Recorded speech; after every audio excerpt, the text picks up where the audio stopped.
الحمد لله نحمده ونستعينه ونستغفره ونؤمن به ونتوكل عليه ونعوذ بالله من شرور أنفسنا ومن سيئات أعمالنا من يهده الله فلا مضل له ومن يضلله فلا هادي له وأشهد أن لا إله إلا الله وأشهد أن محمدًا عبده ورسوله قال الله تبارك وتعالى في كلامه المجيد والفرقان الحميد أعوذ بالله من الشيطان الرجيم بسم الله الرحمن الرحيم إن عدة الشهور عند الله 12 شهرًا في كتاب الله يوم خلق السماوات والأرض منها 4 حرم وقال النبي صلى الله عليه وسلم أفضل الصيام بعد رمضان صيام شهر الله من المحرم وقال تعالى وقال في موضع آخر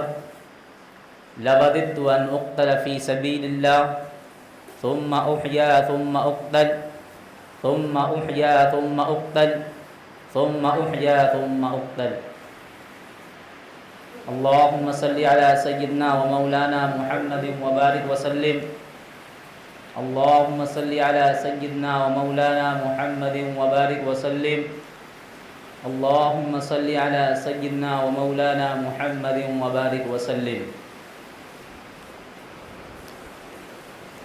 ہے محبت اپنی جان سے زیادہ آل رسول سے، ہے محبت اپنی جان سے زیادہ آل رسول سے، یوں سر عام ہم ان کا تماشا نہیں کرتے۔ میرے معزز دوستوں،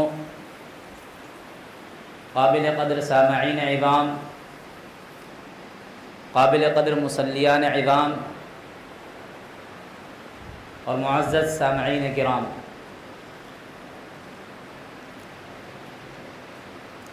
ہم اور آپ بخوبی واقف ہیں کہ یہ مہینہ کون سا مہینہ چل رہا ہے۔ یہ مہینہ محرم الحرام کا مہینہ چل رہا ہے، اور محرم الحرام کا مہینہ اسلامی نقطہ نظر سے دیکھیں تو اسلامی سال کا یہ سب سے پہلا مہینہ ہے۔ اور میرے معزز ساتھیوں، ایک بات سمجھنے کی ضرورت ہے، وہ یہ کہ محرم کے معنی آتے ہیں جس کا احترام کیا جائے، اور محرم کے ساتھ ایک لفظ بطور تاکید استعمال ہوتا ہے الحرام، جس کے معنی آتے ہیں عزت والا، حرمت والا، وقعت والا۔ اور جب ان دونوں کو ایک ساتھ بولا جاتا ہے محرم الحرام، تو اس کے معنی آتے ہیں ایسی عظمت والا، ایسی سعادت والا، ایسی فضیلت والا کہ جس کی فضیلت رب کعبہ نے قرآن کے اندر بیان فرمائی۔ چنانچہ اللہ رب العزت کا ارشاد ہے ان عدۃ الشہور عند اللہ 12 شہرا فی کتاب اللہ، کہ اللہ رب العزت کے نزدیک مہینوں کی جو تعداد ہے وہ 12 ہے، اور جب سے اس نے آسمان اور زمین کو بنایا ہے تب سے یہ مہینہ اسی ترتیب پر ہیں۔ منہا 4 حرم، لیکن ہاں اس میں سے 4 مہینے ایسے ہیں جن کو اللہ تبارک و تعالی نے عزت عطا فرمائی ہے، ایک مقام دیا ہے، تو ان میں سے یہ ماہ محرم الحرام کا مہینہ ہے۔ اور میرے معزز ساتھیوں، ایسی فضیلتوں والا یہ مہینہ ہے کہ جس کی فضیلت اللہ کے نبی علیہ الصلاۃ والسلام نے احادیث کے اندر بیان فرمائی۔ اللہ کے نبی علیہ الصلاۃ والسلام نے ارشاد فرمایا افضل الصیام بعد رمضان صیام شہر اللہ من المحرم، کہ رمضان کے بعد سب سے افضل جو مہینہ ہے وہ محرم الحرام کا مہینہ ہے۔ اللہ کے نبی علیہ الصلاۃ والسلام نے یہاں تک ارشاد فرمایا کہ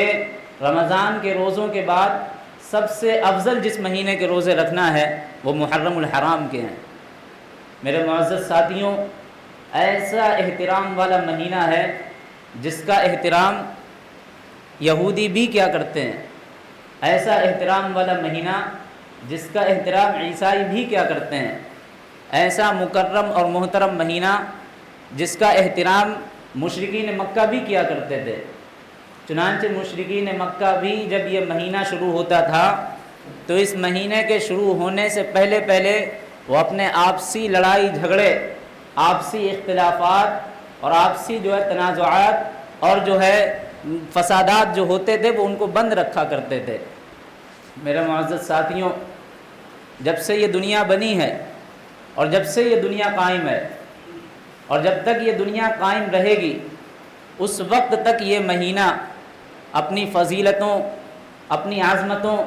اپنی سعادتوں کے ساتھ ہمیشہ دائم اور قائم رہے گا۔ چنانچہ جب ہم تاریخ کے اوراق پلٹ کر دیکھتے ہیں تو ہمیں معلوم ہوتا ہے کہ دنیا کے بڑے بڑے انقلابات، دنیا کے بڑے بڑے واقعات، دنیا کے بڑے بڑے تغیر اور تبدلات اس مہینے میں رونما ہوئے۔ اللہ رب العزت نے جب اس آسمان کو بنایا تو محرم کا مہینہ تھا، جب اللہ رب العزت نے اس زمین کو بنایا تو محرم کا مہینہ تھا، جب اللہ رب العزت نے آسمان میں چاند، سورج، ستاروں کو بنایا تو وہ محرم کا مہینہ تھا، جب اللہ رب العزت نے سمندر، دریا، پہاڑ، غرض پوری کائنات کو بنایا تو وہ محرم کا مہینہ تھا، جب اللہ رب العزت نے حضرت آدم کی خمیر کو تیار کیا تو وہ محرم کا مہینہ تھا، جب اللہ رب العزت نے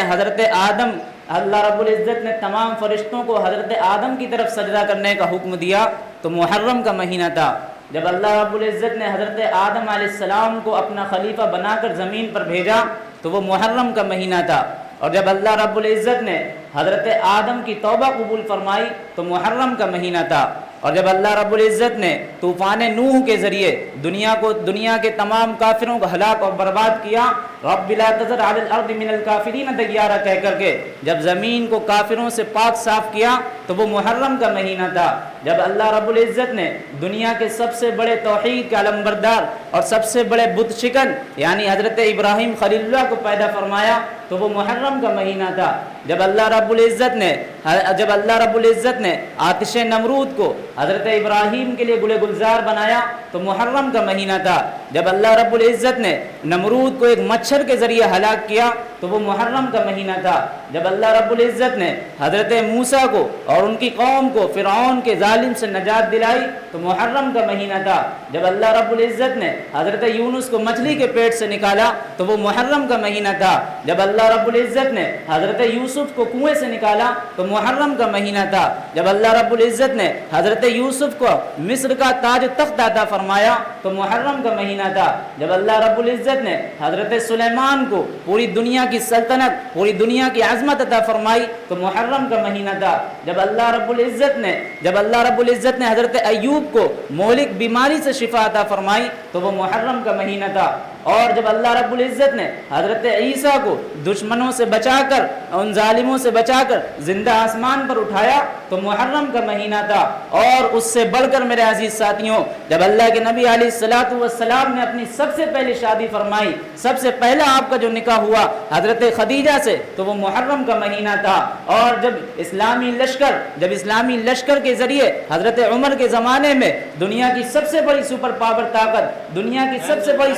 طاقت ایران کو شکست فاش ہوئی تو وہ محرم کا مہینہ تھا، جب حضرت امیر معاویہ اور حضرت حسن کے درمیان صلح ہوئی تو وہ محرم کا مہینہ تھا، جب حضرت امیر معاویہ کے درمیان حضرت حسن سے صلح ہوئی تو محرم کا مہینہ تھا، جب اللہ رب العزت مسلمانوں کو ظالموں سے نجات دلانے کے لیے مہدی علیہ الصلوۃ والسلام کا رضوان کا ظہور پذیر فرمائیں گے تو وہ محرم کا مہینہ ہوگا، اور جب اللہ رب العزت اذا السماء انشقت آسمان کو پھاڑ دیں گے، واذا الارض مدت زمین کو بھی چیر دیں گے، واذا القبور بعثرت اور زمین کے جب یہ سارے کے سارے مردے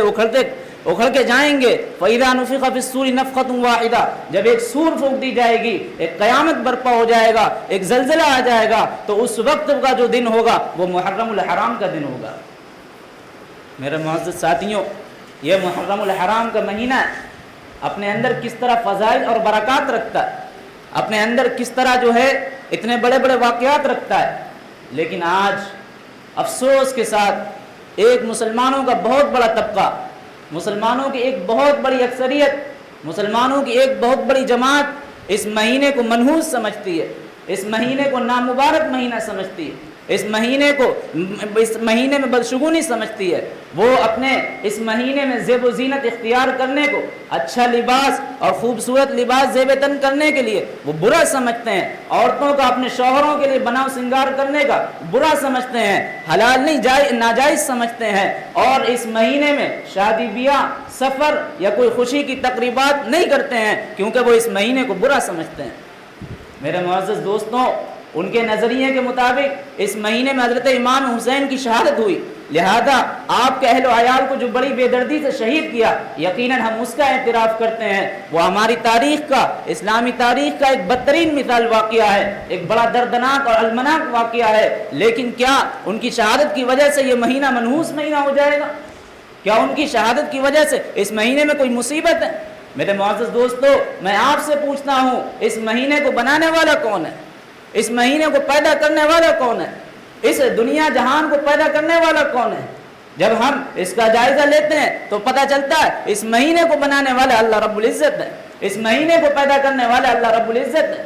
اس نے یہ دن بنائے، اس نے یہ چاند بنائے، اس نے یہ سورج بنائے، دن کو وہ نکالتا ہے، رات کو وہ نکالتا ہے، خود اللہ رب العزت حضرت نبی اکرم صلی اللہ علیہ وسلم کے واسطے سے فرماتے ہیں، یؤذینی ابن آدم یسب الدہر وانا الدہر بید الامر اقلب اللیل والنہار، کہ ابن آدم زمانے کو برا بلا کہہ کر مجھے تکلیف دیتا ہے، مجھے اذیت پہنچاتا ہے، وانا الدہر، زمانہ تو میں نے بنایا، اقلب اللیل بید الامر، سارے معاملات کی چابیاں تو ہمارے ہاتھ میں، سارے معاملات کی کنجیاں تو ہمارے ہاتھ میں، میں نے ہی یہ سورج کو بنایا جو دن کو نکالتا ہے، میں نے یہ چاند کو بنایا جو رات کو لے کر کے آتا ہے، اور اس طرح سے اس وقت کو بنایا، محرم کو میں نے بنایا، سفر کو میں نے بنایا، ربیع الاول کو میں نے بنایا، ایک ایک چیزوں کو میں نے بنایا، اور یہ ابن آدم مجھے تکلیف دیتا ہے کہ محرم کے مہینے میں نحوست ہے، محرم کے مہینے میں بدشگونی ہے۔ میرے معزز ساتھیوں، یاد رکھو، جو ہم اس مہینے کو برا بلا کہتے ہیں، محرم کو، ماہ محرم کو منحوس سمجھتے ہیں، یاد رکھو یہ ہم محرم کو منحوس نہیں سمجھتے ہیں، یہ محرم اور یا وقت کو نہیں برا سمجھتے ہیں، بلکہ وقت کے بنانے والے کو برا سمجھتے ہیں، اللہ کی شان میں گستاخی کرتے ہیں۔ لہذا ہمیں اس سے معلوم ہوا کہ وقت کو برا بلا کہنا در حقیقت اللہ کو برا بلا کہنا ہے۔ اس سے ہمیں توبہ طائب کرنی چاہیے۔ آج ہمارا حال یہی ہے کہ ذرا سے اگر جو ہے کوئی ہمارے حالات ہمارے موافق نہیں ہوئے، دھوپ ذرا سی تیز ہوئی یا بارش تھوڑی سی تیز ہوئی تو فوراً زبان پر ناشکری کے الفاظ آتے ہیں۔ میرے معزز دوستو، ہمیں تو یہ شکر ادا کرنا چاہیے کہ آج جو آسمان سے دھوپ برس رہی ہے وہ اتنی ہی دھوپ مل رہی ہے جتنا ہم اس کے مکلف ہیں، ورنہ ہمارے اعمال تو ایسے ہیں، ہمارے افعال تو ایسے ہیں، ہم معصیت میں ڈوبے ہوئے کہ اس آسمان سے سورج نہیں چمکنا چاہیے، دھوپ نہیں ملنا چاہیے، بلکہ اس سے تو آپ کے انگارے، آپ کے اولے، آپ کی چنگاریاں، آپ کی بارشیں ہونی چاہیے۔ یہ ہمیں اس کا اللہ کا شکر ادا کرنا چاہیے۔ تو میرے معزز دوستو، میں یہ بتلا رہا تھا کہ کوئی وقت، کوئی زمانہ، کوئی منٹ، کوئی لمحہ برا نہیں ہوتا ہے، کسی میں بھی نحوست نہیں ہے۔ اگر امام حسین کی شہادت کی وجہ سے اس مہینے کو منحوس سمجھ لیا جاتا تو آپ مجھے بتائیں، کسی کی شخصیت کی شہادت کی وجہ سے کوئی مہینہ منحوس نہیں ہو جاتا، نامبارک نہیں ہو جاتا۔ رمضان المبارک میں، عیدین میں، شب قدر میں یا جمعے میں کسی شخص کا انتقال ہو جانا، کسی شخص کی شہادت ہو جانا، یہ اس کی خوش نصیبی کی بات ہے، یہ اس کی خوش قسمتی کی بات ہے۔ لہذا میں حضرت حسین کی عظمت کو سلام کرتا ہوں، آپ کی شہادت کو سلام کرتا ہوں کہ آپ کی شہادت محرم الحرام میں ہوئی۔ اللہ رب العزت نے آپ کی شہادت محرم الحرام میں اس لیے کری تاکہ آپ کی شہادت کی فضیلت، آپ کی شہادت کا مرتبہ، آپ کی شہادت کی برتریت بڑھ جائے۔ اس سے معلوم ہوا کہ کسی کی شہادت ہو جانے کی وجہ سے یہ مہینہ منحوس نہیں ہو جاتا۔ تو حضرت حسین کی جو شہادت ہوئی اللہ رب العزت نے کروائی وہ اس لیے تاکہ اس مہینے کی شہادت بڑھ جائے، اس مہینے کی عظمت بڑھ جائے، اس مہینے کی فضیلت بڑھ جائے۔ میرے معزز دوستو، کوئی ایسا وقت نہیں ہے، تو میں یہ عرض کر رہا تھا کہ کسی بھی دن میں، کسی بھی لمحے میں کوئی نحوست نہیں ہے، کوئی بدشگونی نہیں ہے۔ کوئی بدشگونی نہیں ہے۔ میرے معزز ساتھیوں، ایک بات سمجھنے کی ضرورت ہے، وہ یہ کہ اگر یہ ماہ محرم منحوس مہینہ ہوتا تو اللہ کے نبی علیہ الصلوۃ والسلام اس مبارک مہینے کو کبھی بھی اللہ کا مہینہ نہیں کہتے۔ اگر یہ ماہ محرم منحوس مہینہ ہوتا تو اللہ کے نبی علیہ الصلوۃ والسلام اس کے روزے کو رمضان کے روزوں کے بعد افضل نہیں فرماتے۔ اگر یہ مہینہ منحوس مہینہ ہوتا تو اللہ کے نبی علیہ الصلوۃ والسلام رمضان کے بعد سب سے افضل مہینہ نہیں فرماتے۔ اگر یہ منحوس مہینہ ہوتا تو اللہ کے نبی علیہ الصلوۃ والسلام سب سے پہلے اپنی شادی حضرت خدیجہ سے نہ فرماتے۔ اللہ کے نبی علیہ الصلوۃ والسلام نے ارشاد فرمایا کہ جو شخص 10 محرم کو روزہ رکھے گا، یعنی عاشورہ کو روزہ رکھے گا، اللہ تعالیٰ اس کے 1 سال کے گناہ معاف فرما دیں گے۔ یہاں پر ایک بات سمجھ لینی چاہیے، وہ یہ کہ اللہ کے نبی علیہ الصلوۃ والسلام نے کہا کہ یوم عاشورہ یعنی 10 محرم کو یہودی روزہ رکھا کرتے تھے، لہذا تم جو روزہ رکھو وہ 9 یا 10 کا روزہ رکھو، یا 10 یا 11 کا رکھو، تاکہ یہودیوں سے مشابہت نہ لازم آئے، یہودیوں کی مخالفت لازم آئے۔ یہاں پر رک کر کے ایک بات سمجھنے کی ضرورت ہے، وہ یہ کہ نبی علیہ الصلوۃ والسلام نے عبادت کے اندر، یعنی یہ کوئی برا عمل نہیں ہے، روزہ تو وہ عبادت ہے کہ جس کا ثواب رب کعبہ خود عطا کرتا ہے، تو اس بڑی عبادت کے اندر بھی اللہ کے نبی علیہ الصلوۃ والسلام نے کسی یہودیوں کی مشابہت اپنے لازم نہیں فرمائی۔ لیکن اب آپ سوچیں، جب اس نبی کو عبادت کے اندر کسی غیروں کا طریقہ پسند نہیں ہے تو پھر اس نبی کو رہن سہن میں، کھانے پینے میں، اٹھنے بیٹھنے میں، اپنی زندگی گزارنے میں، منصب یا عہدے والی زندگی میں، یا پیدائش یا موت میں، خوشی یا غم میں، کس طرح اس کو جو ہے یہودیوں عیسائیوں کا طریقہ اس کو پسند آئے گا اور کیسے اس کو برداشت کریں گے؟ اسی وجہ سے نبی علیہ الصلوۃ والسلام نے ارشاد فرمایا، من تشبہ بقوم فہو منہ، جو جس قوم کی مشابہت اختیار کرے گا، جس قوم کسی زندگی اختیار کرے گا، ان کا طریقہ انہی میں سے ہوگا۔ کچھ حضرات کا کہنا اور کتابوں میں لکھا ہے کہ جب ایک بزرگ کا انتقال ہو گیا، کسی نے ان سے خواب میں پوچھا کہ اللہ رب العزت نے آپ کے ساتھ کیسا معاملہ کرا، اللہ رب العزت نے آپ کے ساتھ کیسا سلوک کرا؟ تو کہنے لگے الحمدللہ اللہ رب العزت نے ہماری تو مغفرت کر دی، مگر میں ان لوگوں کو دیکھ رہا ہوں بہت سخت عذاب میں مبتلا ہیں، ان کے اوپر ہولناکیوں کا عذاب ہے، اور وہ لوگ ہیں جو غیروں کی، جو عیسائیوں کو، یہودیوں کا طریقہ اپناتے تھے، وہ ان کی مشابہت اختیار کرتے تھے۔ اس لیے میرے معزز دوستو، حضرت حسن بصری فرمایا کرتے تھے کہ جنہوں نے کسی قوم کے مشابہت اختیار کی، جنہوں نے کسی قوم کا طریقہ اختیار کیا، ایسا نہیں ہے کہ وہ انہی میں سے نہ ہو گیا ہو۔ بزرگوں کا واقعہ ہے، کتابوں میں لکھا ہے کہ جب کانپور میں ایک انگریز مسلمان ہوا تو وہ مسلمان ہو گیا تھا، لیکن اس نے اپنے اسلام کو چھپائے رکھا، اور جب وہ مسلمان ہو گیا تو اسے ضرورت پڑی کہ اب دین اسلام کی باتیں سیکھے، ضروریات دین سیکھے، تو اس نے ضروریات دین سیکھنے کے لیے ایک مولوی سے رابطہ کیا۔ جب اس مولوی صاحب نے جو ہے اس کی بات سنی تو اس نے کہا کہ چلیے میں تو نہیں سکھا سکتا، لیکن میں اپنے ایک قابل اور شاگرد کو بھیج دیتا ہوں تاکہ وہ آپ کو ضروریات دین سکھائے۔ میرے معزز دوستو، اسی اثنا میں اس مولوی صاحب کا انتقال ہو گیا، لیکن کچھ دنوں کے بعد اس انگریز کو بھی بیماری لاحق ہوئی اور اسے اپنے مرنے کا خطرہ ہوا، یعنی اپنی جان جانے کا اندیشہ ہو گیا، یقین ہو گیا، تو اس نے جو اس شاگرد کو کچھ روپیے پیسے دے کر کے کہا کہ اس کو لے لو، اور جب میری موت ہو جائے، جب میں اس دنیا سے چلا جاؤں، اس دنیا کو چھوڑ کر چلا جاؤں، اس دنیا کو کوچ کر جاؤں، تو ہماری قبر میں سے، یعنی ہم تو عیسائی ہیں، ہمارے خاندان والے عیسائیوں کے طور طریقے پر دفن کرائیں گے، تم رات کے وقت مجھ کو عیسائیوں کے قبرستان سے نکال کر مسلمانوں کے قبرستان میں دفنا دینا۔ میرے معزز ساتھیوں، غور کرنے کی بات ہے کہ جب اس انگریز کا انتقال ہو گیا تو جب وہ شاگرد اس کی قبر کو کھودنے کے لیے گیا، عیسائیوں کے قبرستان میں گیا، تو دیکھا اس قبر میں وہ انگریز نہیں ہے، اس قبر میں مسلمان ہے، اس قبر میں وہ مولوی صاحب ہیں، اس قبر میں جو ہے وہ مولانا ہے، اس قبر میں جو ہے وہ عالم دین ہے۔ اور جب وہ اپنے استاد کی قبر پہ دیکھنے گیا، اس نے اپنے استاد کی قبر کھودی تو دیکھا کہ وہاں انگریز عیسائی مسلمان پڑا ہوا۔ پوچھنے پر جب یہ ماجرا پوچھا گیا، وہ بڑا تعجب ہوا، الہی یہ کیا ماجرا ہے؟ وہ پریشان ہوا، تو بتانے والوں نے بتایا کہ اس مولوی صاحب کو عیسائیوں کا طریقہ بہت پسند تھا، وہ غیروں کا طریقہ جو اپناتا تھا، لہذا آج اس کی جو قبر بنی وہ انہی لوگوں میں سے بنی۔ اسی لیے میرے معزز ساتھیوں، جب ہم غیروں کا طریقہ اپنائیں گے، غیروں کی مشابہت اختیار کریں گے، تو اس میں کوئی شک نہیں ہے کہ ہم جو ہے عیسائی یا یہودی یا نصرانی ہو کر کے مریں اور ہماری قبر انہی لوگوں میں سے بنے۔ اس لیے ہمیں یہ سمجھنے کی ضرورت ہے۔ آج جگہ جگہ یہ جو تعزیے منائے جاتے ہیں، یہ غیروں کا جو طریقہ اپنایا جاتا ہے، یا آپ مجھے بتائیں یہ کس کا طریقہ؟ یہ غیروں کا طریقہ، ان شیعوں کا طریقہ جنہوں نے صرف جو ہے دشمنان اسلام بن کر کے انہوں نے جو ہے ساتھ دیا ہے۔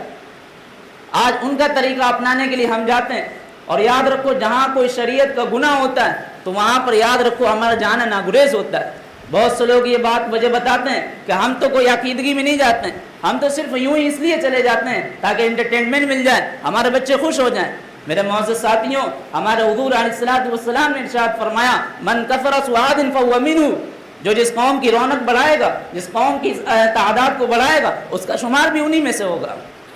تو اس لیے ہمیں اس سے گریز کرنا چاہیے، اس سے بچنا چاہیے۔ امام ابو بکر جساس رحمۃ اللہ علیہ فرماتے ہیں کہ جب تم کسی برائی کو دیکھو تو تمہارے اوپر لازم اور ضروری ہے کہ تم اس برائی کو اپنے ہاتھ سے مٹاؤ۔ اگر تم میں طاقت نہیں ہے، استطاعت نہیں ہے، تو پھر وہاں سے ناراضگی کا اظہار کرتے ہوئے اس مجلس سے اٹھ جاؤ۔ اسی طرح حضرت عمر بن عبدالعزیز رحمۃ اللہ علیہ کے زمانے میں چند آدمیوں کو شراب کے نشے میں گرفتار کر لیا گیا۔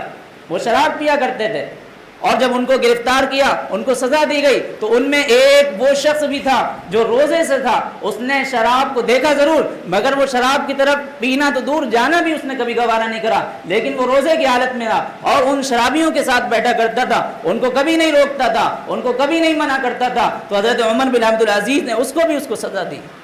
تو میرے معزز دوستو، جہاں برائی دیکھیں ہمیں اس کو اپنے ہاتھ سے لازم ہے ختم کریں، اس کو ہٹائیں۔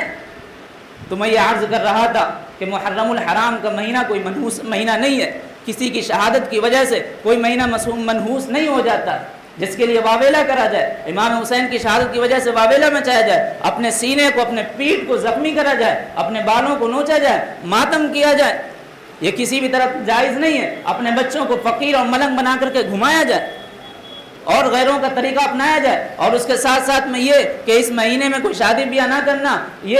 اس کو جو ہے منحوس گرداننا، اور اس کے ساتھ ساتھ میں یہ کہ اس مہینے میں کالا کپڑا یا کالی پٹی پہن کر کے جو ہے سوگ منانا، یہ کسی بھی طرح ٹھیک نہیں ہے۔ شہادت تو ایک عظیم نعمت ہے، شہادت تو ایک عظیم دولت ہے، شہادت تو ایک عظیم قیمتی سرمایہ ہے، شہادت تو رحمت خداوندی ہے، شہادت تو عطا خداوندی ہے، شہادت تو ایسا اونچا مقام و مرتبہ ہے کہ جس کو ہر کسی کو حاصل نہیں ہوتا ہے، ہر کسی کو یہ مقام و مرتبہ نہیں ملتا ہے۔ اسی کو قرآن کہتا ہے شہادت وہ عظیم سعادت ہے، وَلَا تَحْسَبَنَّ الَّذِينَ قُتِلُوا فِي سَبِيلِ اللَّهِ أَمْوَاتًا بَلْ أَحْيَاءٌ عِندَ رَبِّهِمْ يُرْزَقُونَ، کہ جو شہید ہو جاتے ہیں، جو اللہ کی راہ میں قربان ہو جاتے ہیں، ان کو تم مردہ مت کو، ان کو تم جو ہے مرے ہوئے مت کو، وہ تو زندہ ہیں اور اللہ کی طرف سے ان کو رزق مل رہا ہے، اللہ کی طرف سے ان کو رزق کی فراوانی ہو رہی ہے، اللہ کی طرف سے ان کو رزق میسر ہو رہا ہے، لہذا تم ان کو مردہ نہ کہو۔ میرے معزز دوستو، یہ شہادت کی عظمت ہے، یہ شہادت کی فضیلت ہے، لیکن آج ہم کیوں امام حسین کی شہادت کو برا سمجھتے ہیں؟ آپ مجھے بتائیں کہ شہادت تو وہ عظیم نعمت ہے،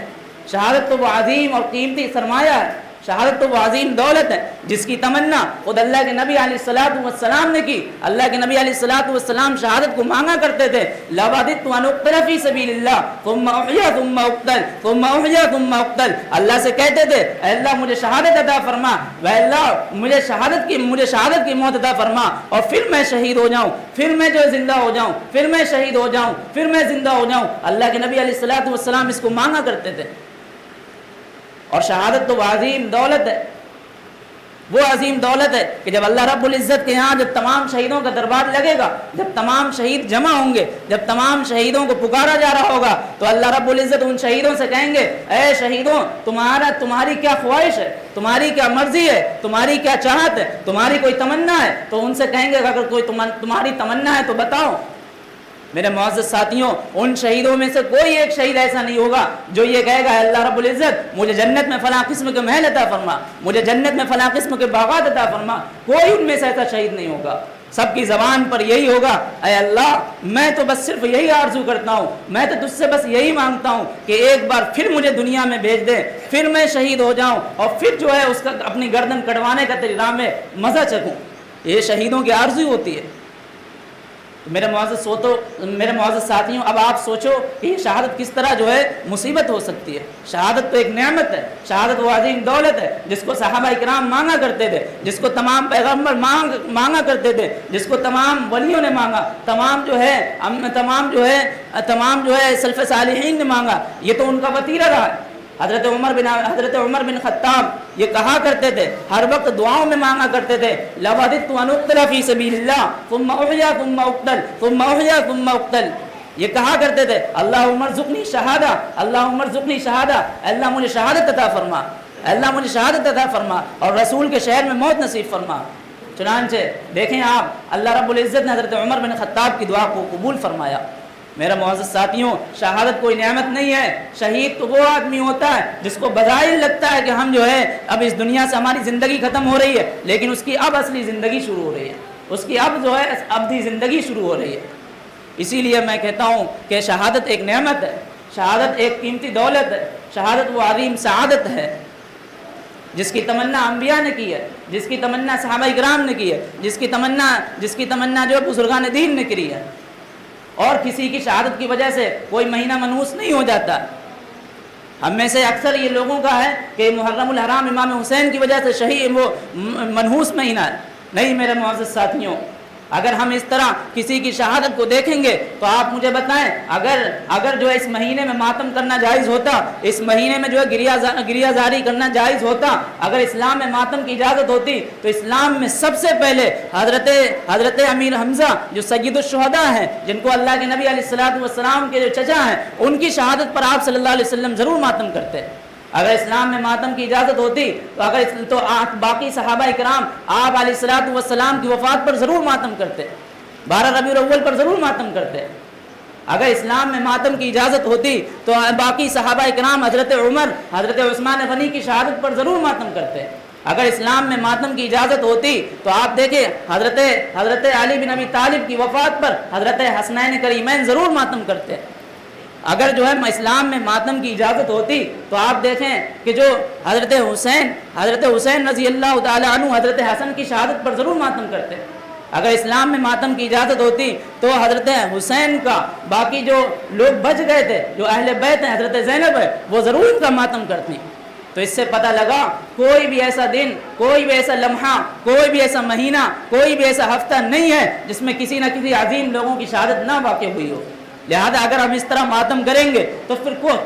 کوئی ایک ایسا دن نہیں ملے گا جس میں جو ہے کسی کی شہادت نہ ہوئی ہو۔ پھر تو ہمارا مشغلہ یہی بن جائے گا پوری کی پوری سال کہ ہم ماتم ہی کرتے رہ جائیں۔ اس لیے میرے معزز ساتھیوں، اسلام میں نہ کل ماتم کی اجازت تھی، نہ آج ماتم کی اجازت ہے، اور نہ آئندہ ماتم کی اجازت کسی کو مل سکتی ہے۔ میرے معزز ساتھیوں، اسی پر اپنی بات کو ختم کرتے ہیں صرف چند شعر کے ساتھ کہ شہید کربلا زندہ ہے جب قرآن کہتا ہے، شہید کربلا زندہ ہیں جب قرآن کہتا ہے تو پھر زندوں پہ سینہ زنی اچھی نہیں لگتی۔ ہے محبت اپنی جان سے زیادہ آل رسول سے، ہے محبت اپنی جان سے زیادہ آل رسول سے، یوں سر عام ہم ان کا تماشا نہیں کرتے۔ روئیں وہ جو منکر ہیں شہادت حسین کے، روئیں وہ جو منکر ہیں شہادت حسین کے، ہم زندہ جاوید کا ماتم نہیں کرتے۔ تم سینہ پیٹ کر کہتے ہو یا حسین، تم سینہ پیٹ کر کہتے ہو یا حسین، ہم سینہ تان کر کہتے ہیں واہ حسین۔ وآخر دعوانا الحمدللہ رب العالمین۔